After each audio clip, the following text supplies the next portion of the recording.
Bakit nga ba nauubos ang balanse ng account mo sa bangko? Tara, pag-usapan natin.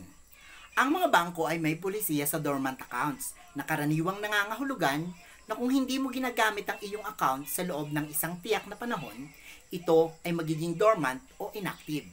Kapag nangyari ito, maaaring magkaroon ng mga singil sa maintenance o dormancy fees ang iyong account.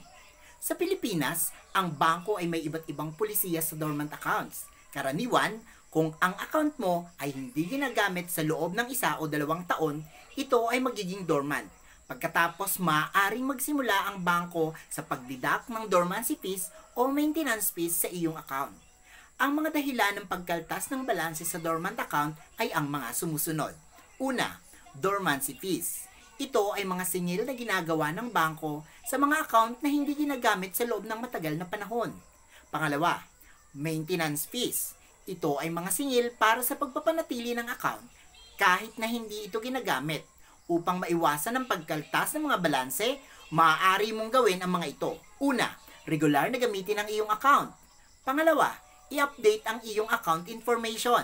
At pangatlo, tawagan ng bangko para malaman ang kanilang pulisiya sa dormant accounts. Maaari ka makipag-ugnayan sa iyong mga bangko para sa mga detalye tungkol sa kanilang pulisiya sa dormant account at kung paano mo maiiwasan ang mga singil na kagaya nito. Ikaw ba, nakaranas ka na ng mga ganito? Comment below and pag-usapan natin.